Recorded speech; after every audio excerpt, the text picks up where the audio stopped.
Как да разговаряш с когото поискаш? Първо, първата дума действа като шлюз. Избери такава дума за създаване на контакт. Второ, пропусни светския нюанс и задай личен въпрос. Например, за произхода на името му. Трето, намерете точка за съгласие.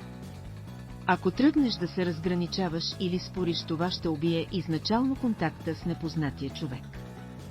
Четвърто, направи уникален комплимент за човека. Този комплимент не трябва да е банален, а да е откровен. Пето, попитай човека за неговото мнение, всеки иска да бъде чут.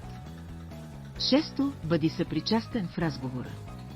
Когато другият говори, слушай. Седмо, запомняй важните неща за човека още в началото на разговора. Запомни името му и други подробности. Това повишава усещането му за значимост.